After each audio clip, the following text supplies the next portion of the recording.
반갑습니다. 제가 이 현직에 있을 때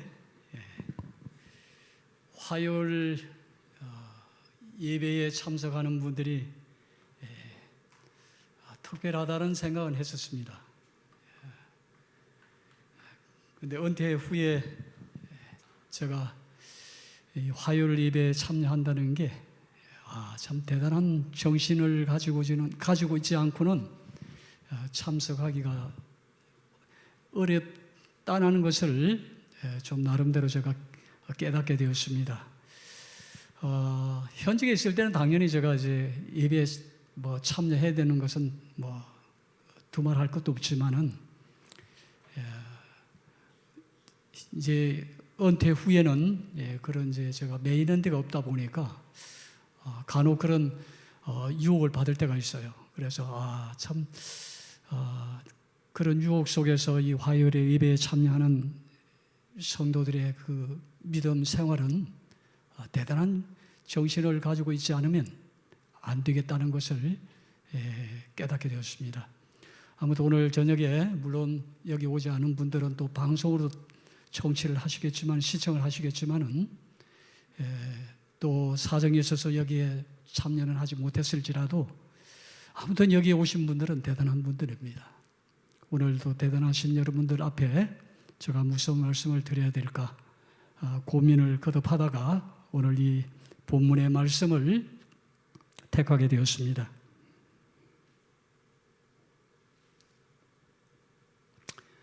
오늘 제목은 내 마음대로 되지 않을 때,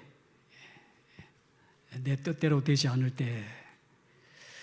갈라디아 5장 17절의 말씀을 제가 봉독하겠습니다. 육체의 소욕은 성령을 거스리고 성령의 소욕은 육체를 거스리나니 이 둘이 서로 대적함으로 너희의 원하는 것을 하지 못하게 하려 함이니라. 현대의 성경은 이것을 좀 더 쉽게 풀이를 했습니다. 우리는 성령께서 바라는 것과는 정반대로 악한 일 하기를 좋아하는 본성을 지니고 있습니다. 그러므로 성령께서 인도하는 길을 따라 살며 선한 일을 하고자 하는 마음은 우리 본성의 욕망과는 정반대의 것입니다. 우리 속에 있는 이 두 힘은 서로 우리를 마음대로 조종하려고 끊임없이 싸우고 있습니다. 그리고 우리는 양쪽 틈에 끼어서 자유롭게 원하는 대로 할 수가 없습니다. 다시 말하면 성령의 소욕과 또 육체의 본성, 그것이 서로 대립하는 그러한 관계 속에 우리가 처해 있다라고 그렇게 정의하고 있습니다. 며칠 전에 여러분도 뉴스를 통해서 보시고 또 기사를 또 신문을 통해서 보셨겠지만은 대전에서 11월 26일이죠. 아마 버스 안에서는 우리가 흡연을 하면 안 된다는 것을 알고 있죠. 금연입니다. 근데 아마 이 50대 그렇게 나이 드신 분도 아닌데 아마 이 버스에서 공용 버스죠. 이 버스에 타서 담배를 피웠던 것 같아. 그래서 기사가 2번을 제지를 했다 그래요. 여기서 담배 피시면 안 된다. 그랬더니 얼마 후에 이 담배를 피던 이 50대 먹은 A씨라는 사람이 운전기사에게 다가와서 그냥 그대로 바지를 내리고 그냥 거기서 오줌을 싸버렸어요. 그냥 기사를 향해서. 지금 이제 그 장면을 이제 처리를 해놓은 건데요. 그냥 바지 내리고 그냥 오줌을 기사를 향해서 누게 된 겁니다. 그리고 여기서 그치지 않고 기사에 그냥 뺨을 올려 붙인 거예요. 물론 이 사람은 이제 경찰에 현행범으로 체포가 되었습니다. 그리고 또 하나는 또 참 우리를 놀라게 했던 것은 이 충령 진급 예정자입니다. 그러니까 한 달 후면은 충령으로 진급할 육사 54기더라고요. 참 엘리트 코스를 밟은 사람입니다. 이 충령 진급 예정자가 같은 부대에 근무하는 군무원, 그 민간인이 부대에 근무하는 사람을 군무원이라 그래요. 이제 뭐 군인은 우리가 이제 국가의 어떤 부름을 받아서 어떤 군대에 전적으로 종사하는 사람을 군인이라 그러지만은 민간인으로서 부대에서 근무하는 사람을 군무원인데 33살 먹은 이 여자 군무원을 무참하게 죽인 거죠. 그렇게 해서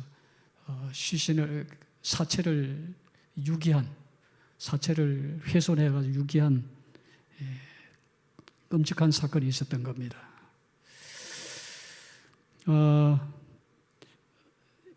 이 공통점은 앞의 사건과 이 사건의 공통점은 내 마음대로 되지 않았습니다. 아마 이제 군인 같은 경우에는 한 달 후면 다른 부대로 전출을 가야 되는 그런 상황이었던 것 같아. 그러니까 아마 이제 이 여자가 내연녀였어요. 자기 본 부인, 자기 엄연히 그 정식으로 결혼한 아내가 있었고 아이들도 있어요. 근데 아마 이제 같이 부대에 근무하다 보니까 뭐 정이 들었는지 아무튼 그러다 보니까 뭐 요구가 있었겠죠. 그러니까 이 여자가 이제 요구를 거절하니까 아마 이렇게 무참하게 그냥 그렇게 죽였던 것 같아요. 아무튼 오늘날 통상의 모든 사고 사건들이 대부분이 보면 내 뜻대로 안 돼서 내 기분대로 안 되니까 이런 끔찍한 일들을 또 참으로 민망스러운 그런 일들을 벌이는 것들을 쉽게 우리가 접할 수가 있다는 겁니다. 내 뜻대로 되지 않을 때, 내 바람대로 되지 않을 때, 내 마음대로 되지 않을 때, 내 생각대로 되지 않을 때, 내 기분대로 되지 않을 때, 내 판단대로 되지 않을 때, 또 나의 유익이 침범당할 때, 우리는 내 그 주장을 관철시키기 위해서 폭력을 사용하는 경우들이 있습니다. 이 폭력에는 물리적인 폭력과 언어적인 폭력이 있어요. 고함을 지른다든지 아니면 욕을 한다든지 또 아니면 또 거친 말을 한다든지 이런 언어적인 폭력들을 하죠. 그러니까 처음에는 언성을 높이죠. 언어적인 폭력이 이제 심해지면 뭐예요? 물리적인 폭력으로 나가는 겁니다. 그 폭력이 가해지면 뭐예요? 살인으로 이어지는 거죠. 그래서 우리 그런 말이 있죠. 칵 해가지고 그냥 칵 하는 기분에 그냥 죽이고. 그러니까 오늘날 우리가 살아가는 세상이 그런 세상입니다. 그러고 보면 우리 인간 내면에 흐르는 이 원죄의 욕망이 우리를 지배하는 거예요. 그런 자리에는 성령이 임할 수가 없죠. 하나님의 영이 임재할 수가 없는 겁니다.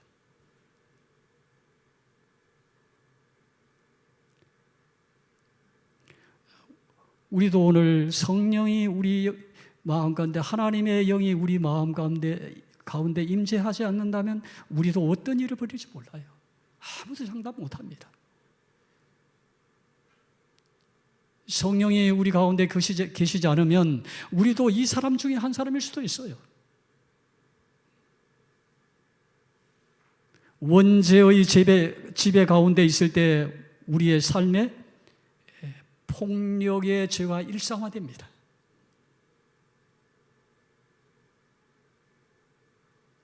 아무튼 언어적인 폭력이나 물리적인 폭력은 상대에게 해를 가하는 겁니다.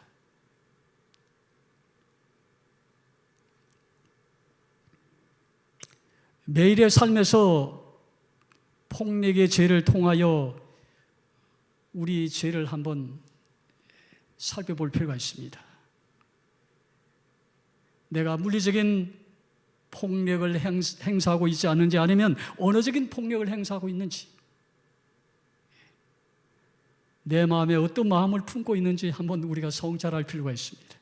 점검할 필요가 있죠.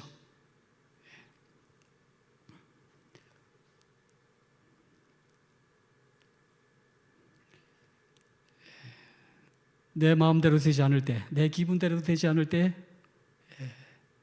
상대방에 대한 분노가 일어나죠. 오늘 보서 그 기사에게 폭력을 행사했던 사람처럼 내가 하고 싶은 대로 못하는 게 제지를 당하니까 분노가 일어나죠. 그러니까 분노를 참지 못하니까 어떻게 하는 거예요? 그냥 갔겠어요? 가서 그냥 욕짓거리를 했겠죠. 언어적인 폭력과 그게 또 안 풀리니까 물리적인 폭력까지 이제 손을 들어서 따귀를 때리는.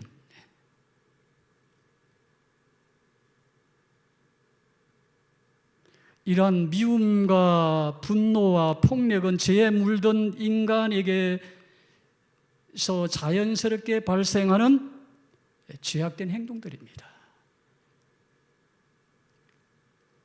요즘 데이트 폭력이라든지 부부 간의 폭력, 부모와 자녀 간의 폭력, 친구 간의 폭력, 운전자와의 폭력, 묻지마 폭력 등이 빈번하게 발생하는 그런 사회 속에 우리가 살아가고 있습니다.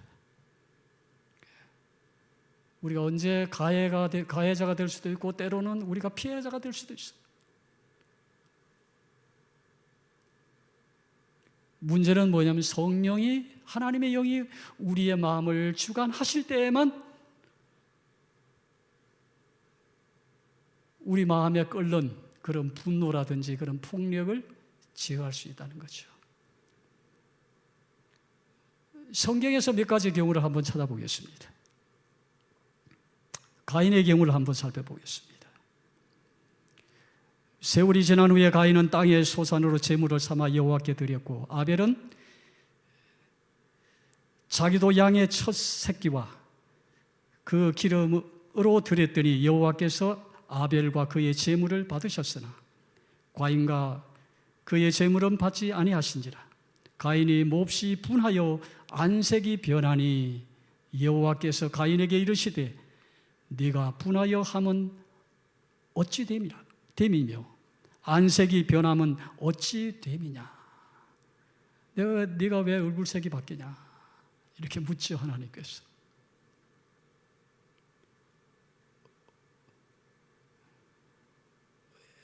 그 가인의 그 안색이 바뀌는 모습이 그려지지 않습니까? 어느 때요? 흥분할 때. 이건 좋은 흥분이 아니고 뭐예요? 분노로 흥분할 때. 왜 흥분했다 그랬죠? 내 뜻대로 안 됐어.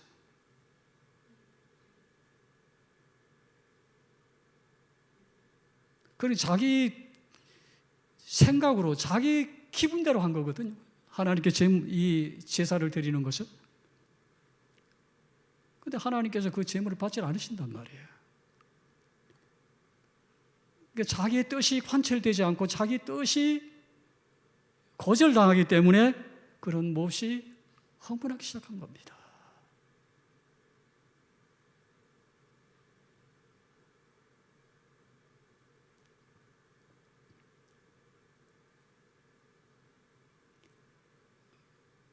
가인은 그의 제물이 간합받지 못하자 누구에게요?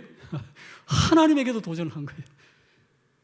가인은 자기 동생 아벨에게만 분노한 게 아니라 하나님에게까지 분노한 거예요. 그럴 수 있죠.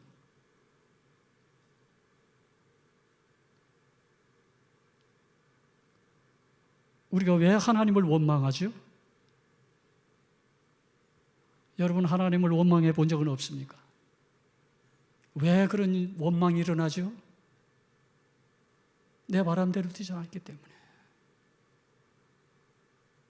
내가 겉으로 기도했건만 내가 그렇게 간청했건만 하나님께서 털어주시지 않는 거예요.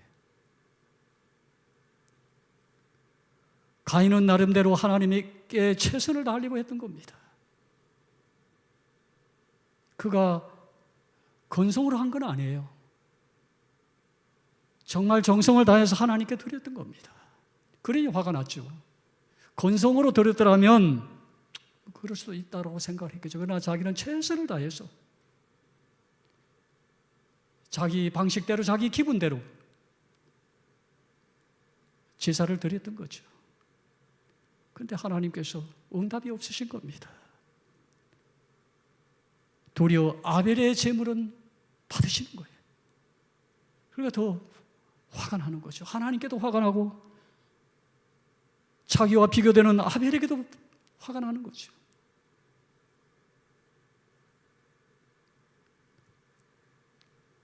그는 하나님께서 명하신 희생 대신 인간의 대치물을 하나님께서 받으시지 않자 분노하였고, 그의 아우가 하나님께 대한 반역에 가담하지 않고 그분께 순종하기를 선택하였다 하여 아우에게 분노했다.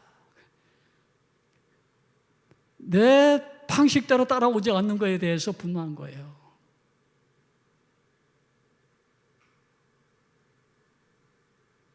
우리도 그럴 때가 있잖아요. 자기 의견에 동참하지 않으면 좀 화가 나죠. 뭐 할 때, 어디 회의할 때.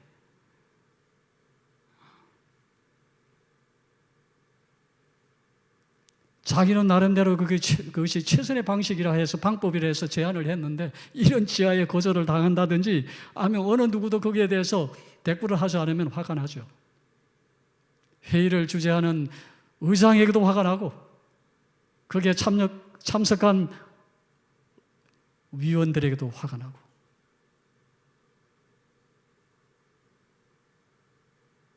결국 뭐예요? 내 뜻대로 안 돼서 그런 거예요.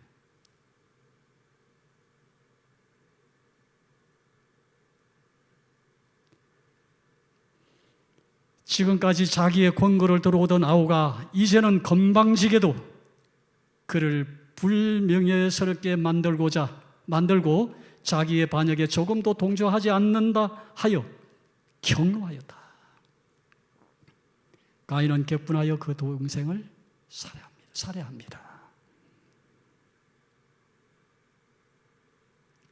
그러니까 이 분노가 언어적인 폭력에서 물리적인 폭력으로 나가는데, 그게 이제 더 지나치게 나가면 이제 살인으로 결말나는 거예요.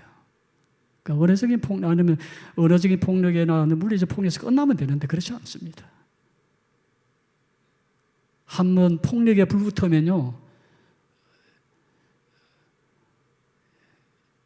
이 폭력성을 억누르기가 쉽지가 않는 거죠. 끝장을 봐야 되는 겁니다. 그날 아침에 가인이 동생을 죽일 결심을 했겠어요? 그냥 동생을 적당하게 좀 훈계하고 말 일을 조금 지나치다 보니, 그렇잖아요. 사람은 항상 상대에 따라서 달라지잖아요. 그죠? 상대의 태도에 따라서 성질이 나기도 하고 성질이 죽기도 하고. 그래서 이런 극단적인 어떤 폭력은 순간적이죠.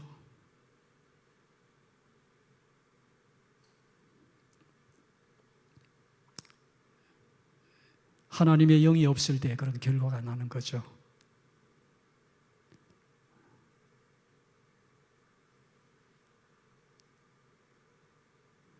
이 가인의 경우가 아니고, 제가 죄송합니다, 이 발람의 경우입니다. 제가 고쳐야 되는데 안 고쳤습니다.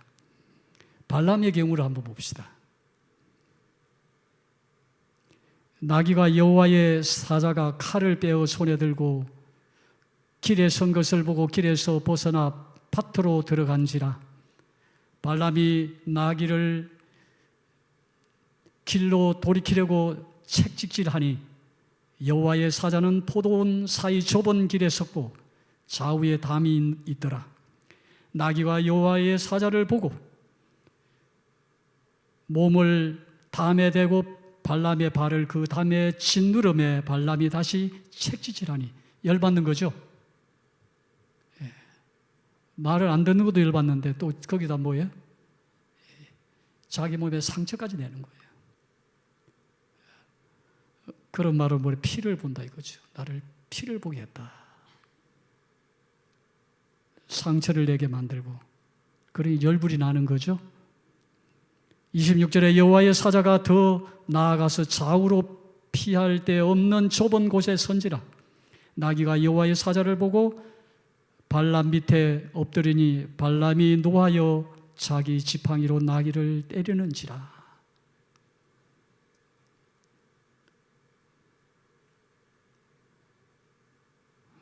참 하나님의 영이 거두어질 때 이렇게 참 무식하고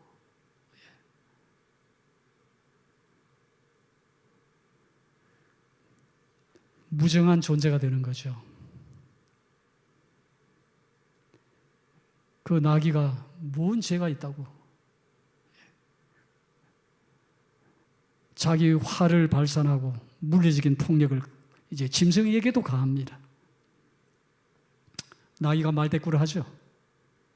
여호와께서 나귀 입을 여시니 발람에게 이르되 내가 당신에게 무엇을 하였기에 나를 이같이 3번 때리느냐?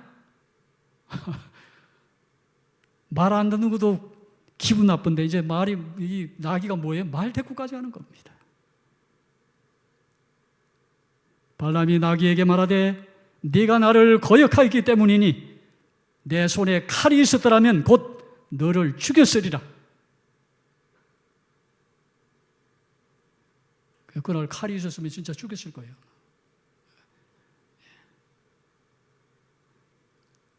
나귀가 발람에게 이르되 나는 당신이 오늘까지 당신의 일생 동안 탄 나귀가 아니냐?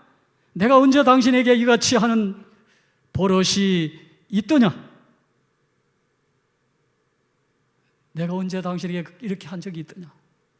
내가 지금까지 당신을 섬겼고 당신을 모셨건만 내가 언제 당신에게 해가 되는 일을 했더냐?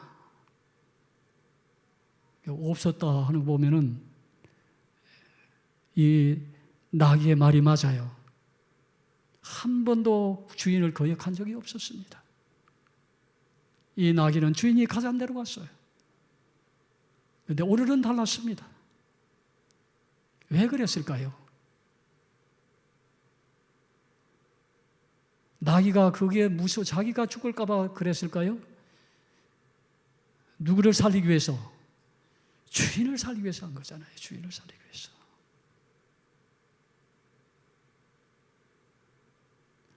지금까지 이래왔던 것은 주인에게 절대적인 복종을 한 나귀잖아요. 그런데 오늘따라 그가 거역했다는 것은 그는 뭐예요? 주인을 어떻든 주인을 그 거물던 이 사자로부터 지키기 위해서 그가 그런 일을 했던 거죠. 이걸 보면 아셔요. 그때 여호와께서 발람의 눈을 밝히시며 여호와의 사자가 손에 칼을 빼들고 길에 선 것을 그가 보고 머리를 숙여 엎드리니 여호와의 사자가 그에게 이르되 너는 어찌하여 내 나귀를 이같이 3번 때렸느냐? 보라 내 앞에서 네 길이 사악함으로 내가 너를 막으려고 나왔더니 나귀가 나를 보고 이같이 3번 돌이켜 내 앞에서 피하였느니라. 나귀가 만일 돌이켜 나를 피하지 아니하였다면 내가 벌써 너를 뭐했다? 죽였을 거다 말이에요.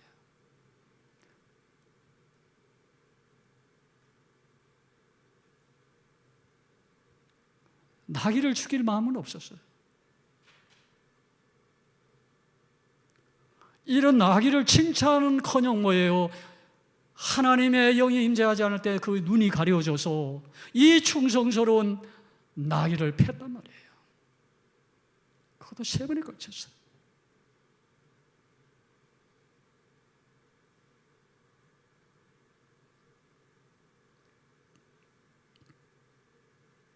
하나님이 발람에게 이르시되 너는 그들과 함께 가지도 말고 그 백성을 저주하지도 말라. 그들은 복을 받은 자들이니라.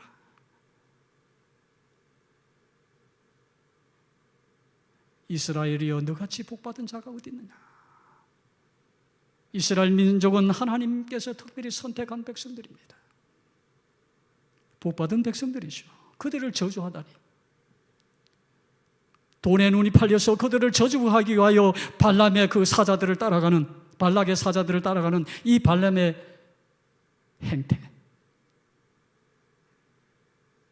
그런데 하나님께서 이렇게 민수기 22장 12절에 가지도 말라 그랬어요. 그리고 그들에게 저주하는 일을 하지 마라 그럽니다. 그런데 20절에 보면은 여호와께서 그에게 가도록 허락합니다. 왜 허락해서 하셨을까요?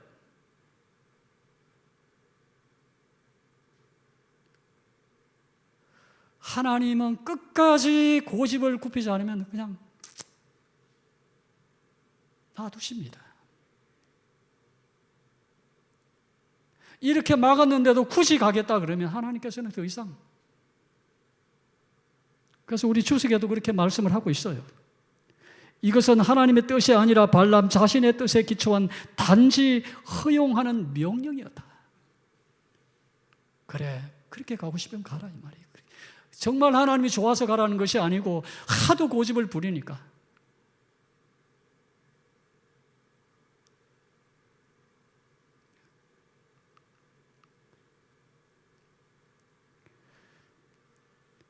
이 시험에 빠지는 일이요, 첫 한 걸음은 굉장히 떼기가 어렵습니다. 그런데 한 걸음을 놓고 나면 다음 걸음은 쉬워져요.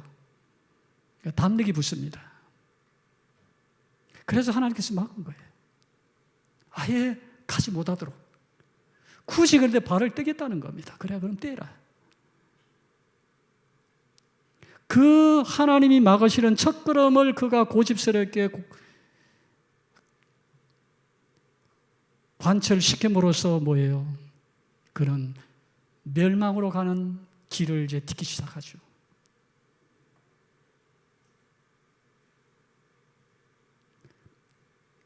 하나님께서 아담에게 축첩을 허락한 것은 축첩을 허락한 것은 그게 옳아서가 아니었습니다. 그냥 묵인하신 거예요. 묵인은 허락이 아닙니다. 그 결과가 얼마나 비참합니까? 오늘날 중동의 저 모든 사건들이 그 결과잖아요.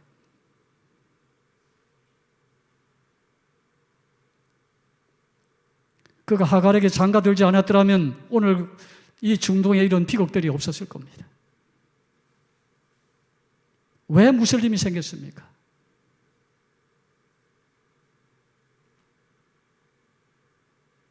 우리는 그것을 하나님께서 인정했다고 보시면 안 돼요.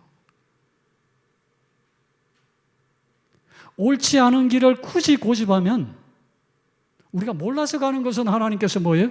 그걸 책임을 묻지 않습니다. 로마서에도 그런 말씀이 있죠. 사도행전에도. 알지 못하던 시대에 알지 못해서 하는 것은 하나님께서 인정합니다. 그래서 일요일 교인들이요, 그 일요일이 안식인 줄 알고 그렇게 지켜가는, 신실하게 지키는 사람들은 그걸 몰라서 그러기 때문에 하나님께서 그들을 충성스럽게 여기는 겁니다. 몰라서 그런 거니까요.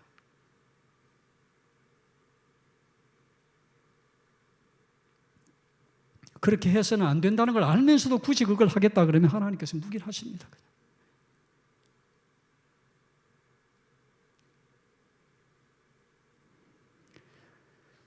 하나님의 말씀이라 당신의 영의 책망과 경고를 경시하는 것은 위험한 발걸음을 내딛는 것이다. 그러죠?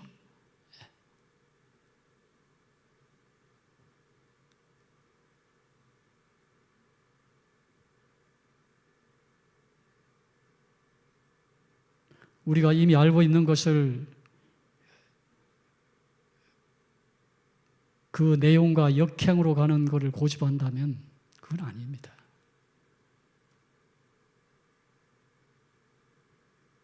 그런 것 더 이상 우리가 기도할 필요도 없어요.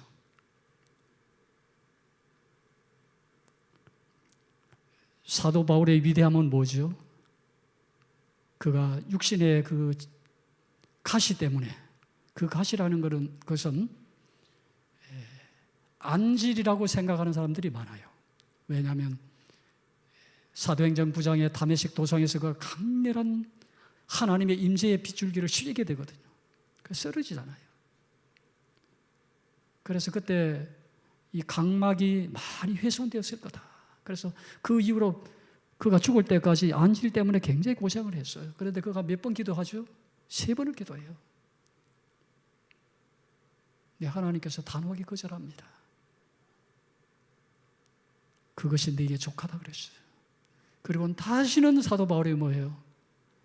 고집하지 않습니다. 오히려 그는 그걸 하나님께 감사해요. 약한 데서 내가 온전하여지고 내가 약할 때에 강해지고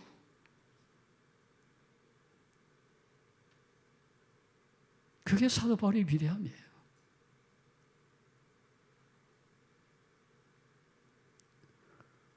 하나님의 영의 임재를 그가 경험하고 그 임재에 순종한 거였습니다.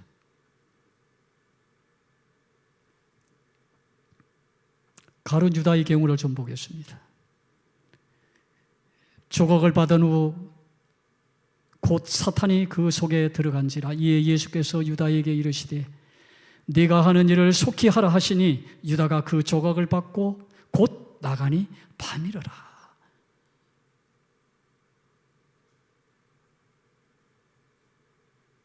오늘 이 밤이라는 이 단어가 굉장히 주는 의미가 큽니다. 여기 보면 유다는 이제 제자들의 발을 씻기는 그리스도의 행동을 보고 성이 났다. 화가 난 겁니다. 왜 화가 나죠? 예수님이 자기 발을 씻기는 일을, 제자들의 발을 씻기는 것을 보면 화가 나는 거예요. 그 뒤에 이제 왜 그러냐면 유다는 예수를 따랐던 이유가 있어요. 예수께서 자신을 이처럼 비천하게 하실 때 자기를 비참하게 만들었다는 거예요. 그것이 왜 비참하게 만들었죠? 그는 예수님을 쫓은 이유가 이스라엘 왕이 될 거라고 생각을 했던 거예요. 그런데 오늘 이 순간을 보니 뭐예요? 아닌 거예요. 어떻게 왕이 될 사람이 저렇게 품위가 없을까? 여기 화가 난 겁니다. 종들이 하는 일을 하는 거예요.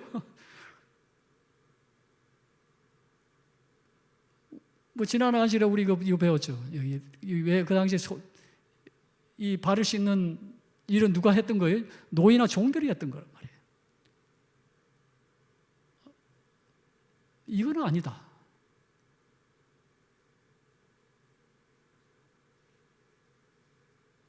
왕이 될 수 없다는 것을 느낀 거죠.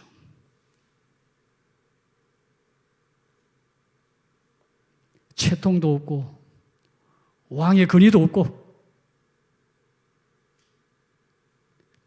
세속적 영광과 현세적 왕국에 대한 모든 희망은 소멸되었다. 끝났던 거예요. 그가 기대했던 모든 것이 일순간에 무너진 겁니다. 그러니 화가 나죠. 자기 뜻은 어디 있는데?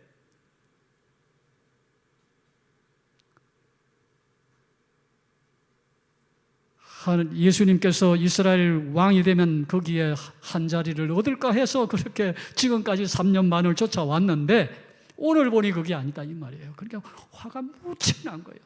내 기분대로 안 된 거죠. 내 생각대로 안 된 거죠. 내가 목적대로 안 된 겁니다.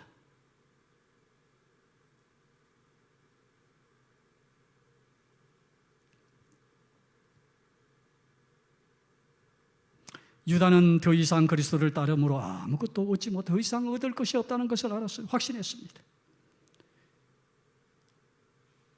그가 생각한 바와 같이 스스로 지위를 낮추시는 그리스도를 보자 그는 그리스도와의 의리를 끊으려는 그의 의도를 굳게 하였다. 이제 끊어야 되겠다. 그리고 속았다고 생각했습니다. 내가 미쳤지.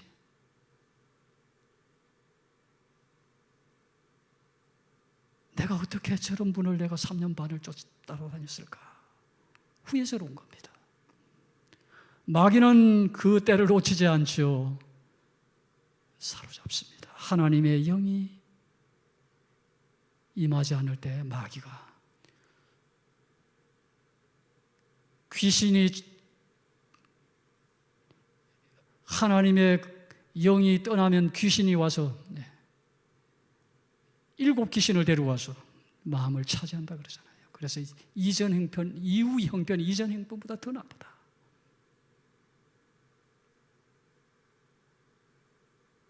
이제 그는 주님을 배반하기로 결심했습니다. 그리고 그 배반하는 일을 실행하기 위해서 드디어 어디로부터요? 그 마지막 만찬 자리에서 이탈합니다.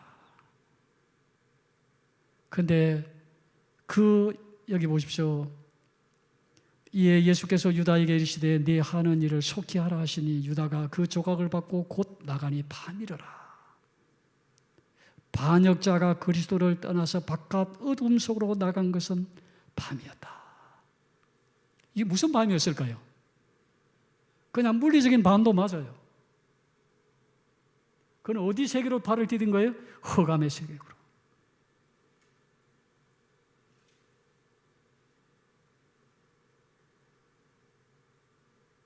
그리스도의 빛 가운데서 어디요? 흑암의 세력이 있는 영적인 암흑의 세상을 향하여 발을 내딛게 된 거죠.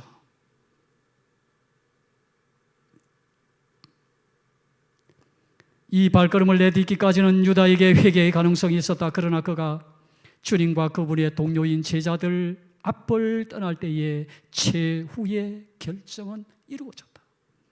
그는 어디로 넘어선 거예요? 경계선을 넘어선 거예요. 빛이 있는 다락방과 그 다락방 밖의 흑암, 그 경계는 문이었어요. 그 문을 열고 나서는 순간에 그는 뭐예요? 물리적인 밤에 나서는과 동시에 뭐예요? 흑암의 세상으로 향하여 발을 내딛는 겁니다. 끝난 거죠. 성령이 거두어진 겁니다. 오늘 그 이야기예요. 그가 발을 내딛은 것은 성령이 이미 거두어졌다. 왜냐하면 이전까지는 굉장히 떨렸거든요. 예수님께서 그 발을 씻길 때 시대의 소망을 보면 그 마음이 굉장히 떨렸다고 그랬단 말이에요. 뭐가 역사하고 있던 거예요? 성령이 역사하고 있었던 거죠. 하나님의 영이 임재하고 있었던 거죠. 그가 그런데 분노하면서 뭐예요? 악의 영이 그를 지배하게 되는 겁니다.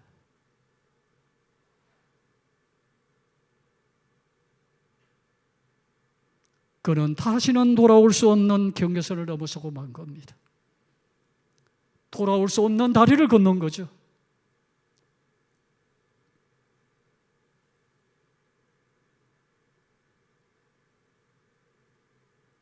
사울 왕의 경우를 어떻습니까? 다윗을 죽이려고 그러죠. 그는 분노를 격발하였고 그런 때는 감히 그의 뜻을 거스르는 자는 누구든지 죽이고자 하였다. 그러나 그의 분노는 낙담과 자기 경멸로 변하고 그의 마음은 후회로 가득 차곤 했다. 사울도 그래요. 분노를 못 이겨서 그런 거예요. 그래서 이 사무엘상 19장 9절에 보면 악신이 그 마음에 들어갔다 그래요. 하나님의 영이 떠나고 악신이 그를 마음을 지배하게 될 때에 분노로 가득 찹니다. 우리가 때로는 살아가면서요, 내 마음에 자꾸 분노가 일어난다는 것은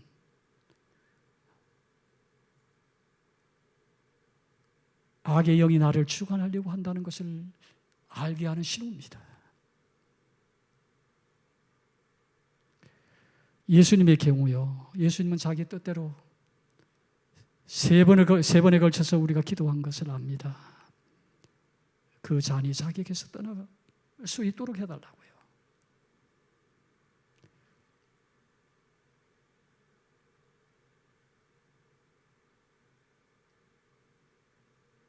하나님께서도 그 고통에 응답은 주지 않습니다. 하나님은 내가 그 잔을 거두겠다고 응답은 하지 않지만은 고통 함께 고통하시는 겁니다.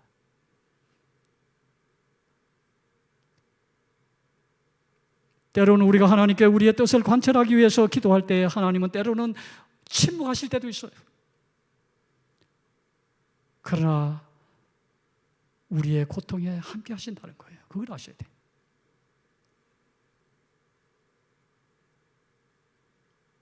하나님의 아들은 결코 하나님의 응답하지 않는 일에 대해서 그걸 관철하기 어떤 고집을 부리는 것이 아니라 그것은 더 이상 피할 수 없다라는 것을 알게 됩니다.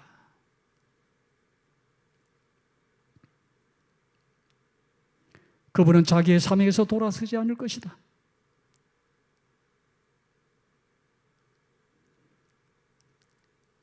해결책입니다.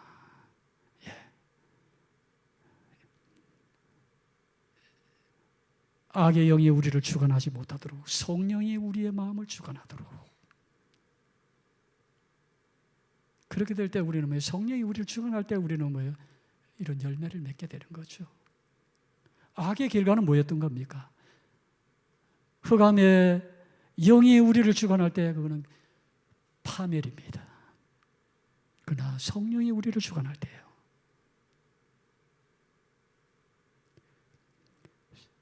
사람의 유용성은 성령께 굴복하는 여하에 달려있다. 그렇죠?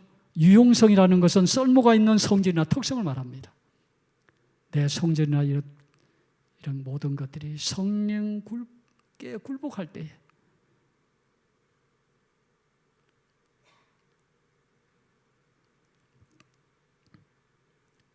그렇게 되면 우리는 이와 같은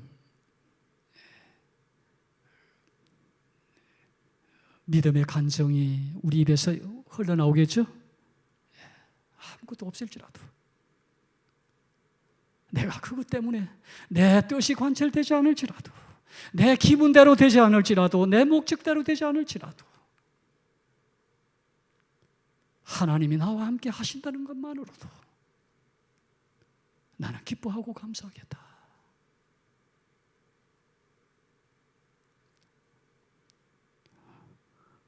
사람의 힘으로 능으로 되는 것이 아니라 하나님의 영으로 되는 겁니다. 그러므로 성령의 임재를 우리는 매일 아침마다 그래서 우리가 무릎을 꿇을 필요가 있는 거죠. 내 육신으로 힘으로 살 것 같으면 될 것 같지만은 아닙니다. 우리에게 일어나는 그런 원죄적인 어떤 그 분노를 죽이기 위해서는 성령의 임재가 절대적으로 필요합니다. 성령의 임재를 위해서 우리는 무릎을 꿇고 기도할 수밖에 없습니다. 성령의 임재를 통하여 승리의 삶을 이루어 가시는 이 악한 세대에서 악으로 선을 이기는 믿음의 장부들이 되기를 간절히 바라면서 말씀 마치겠습니다.